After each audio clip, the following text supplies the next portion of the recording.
Снова приветствую вас на своем видеоканале и надеюсь, что на этот раз все будут довольны, поскольку выражения из данного видео действительно разлагаются на множители, причем очень красиво. Наряду с прямолинейным методом, который меня привел к довольно громоздким выкладкам, так что надежда лишь на то, что зрители могут предложить нечто получше, я также покажу несколько необычных способов разложения на множители, позволяющие быстро прийти к результату. Итак, предлагаю поставить видео на паузу и посмотреть, что у вас получится.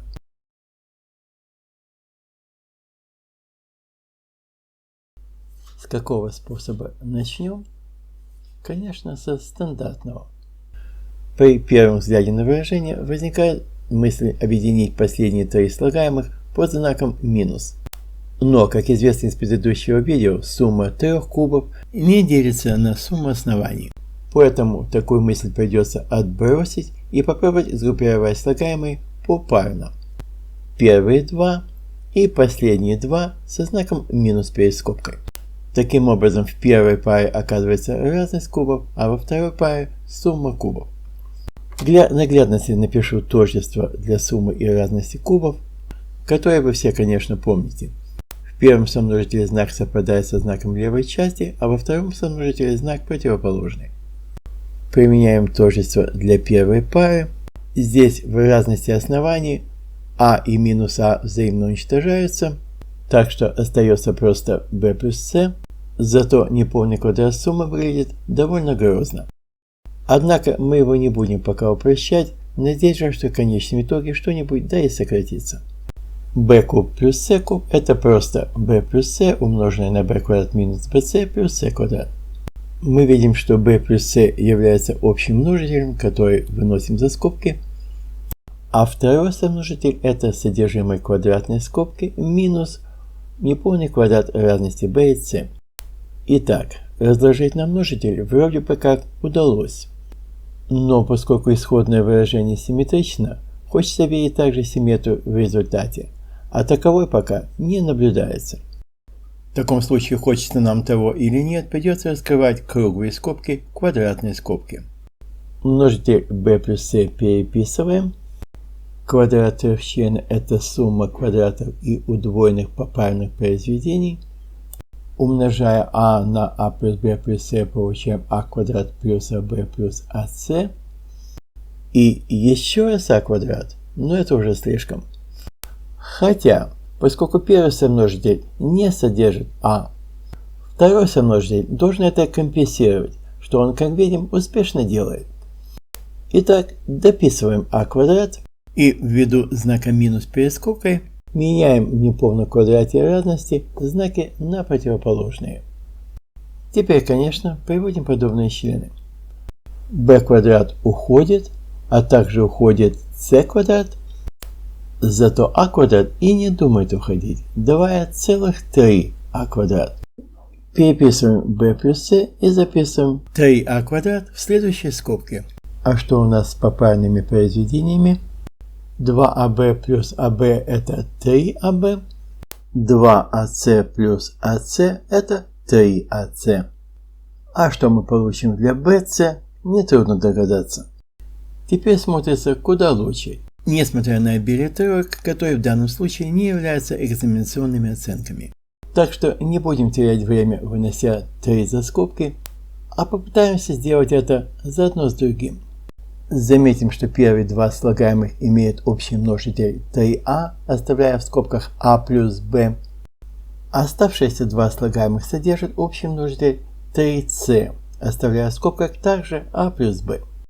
Таким образом, а плюс b является общим множителем. Выражение можно записать как b плюс c умноженное на а плюс b умноженное на 3а плюс 3c. Теперь можно вынести 3 за скобки, заодно расположив множители в алфавитном порядке. И полученное выражение вполне годится в качестве ответа задачи. Но ведь я обещал показать метод, который быстро приводит к результату и позволяет избежать длинных выкладок. Выполняю свое обещание. Положим b равным минус а. Заменяем b на минус а. И видим, что минус а куб и плюс а куб взаимно уничтожаются. Также внутри скобки взаимно уничтожаются а и минус а, так что остается лишь c в кубе, который взаимно уничтожается с минус c в кубе, в результате чего получаем круглый 0. Это означает, что b равное минус a является корнем многочлена p от a, b, c, если рассматривать его как функцию от b. Но в таком случае этот многочлен делится на b минус минус a, то есть на a плюс b.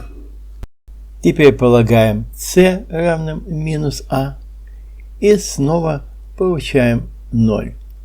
Выходит, что значение c равное минус a является корнем многочлена p от a, b и c как функцию от c, откуда следует, что этот многочлен делится на a плюс c.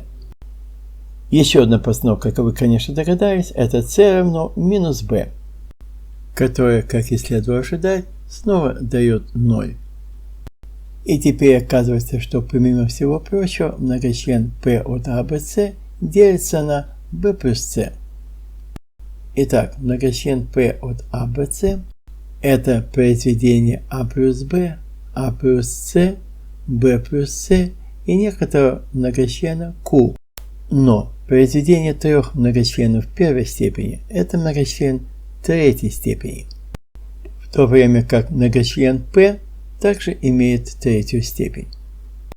Это означает, что многочлен q обязан быть константой.